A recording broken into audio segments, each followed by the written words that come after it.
వెళుతూ ఉంటే ఆ బ్రాహ్మణులందరినీ ఆపాట. బ్రాహ్మణ ఉత్తములారా, అయ్యా మీరు ఎప్పుడైనా ఈ లోకంలో దానులు ధర్మములు స్వీకరించారు? దానము ధర్మము అంటే మామూలు ధర్మాలు కాదు.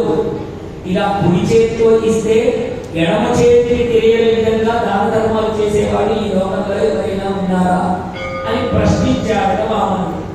ప్రశ్నించగానే ఈ వేద విధులైనటువంటి వాళ్ళందరూ, అయ్యా నేను చూస్తూ ఉంటే చక్కగా మెరిసిపోతున్నావురా బాలక, ఇదిగో మేము ఇప్పుడు అందరం ఎక్కడికి వెళుతున్నాం అనుకున్నావు? ఈ రాజ్యాన్ని పరిపాలిస్తున్న వాడు బలిచక్రవర్తి అని ఒకడున్నాడు. వాడు చేసేటువంటి దానము అంతా ఇంత కాదు. ఆయన ఇచ్చేటువంటి దానములన్నీ పుచ్చుకోవడానికి మేమంతా వెళుతున్నామని అన్నాడు. అనగానే కావాలంటే బాలక నీవు కూడా రావచ్చు అని అన్నాడు. ఎప్పుడైతే రావచ్చు అని అన్నారో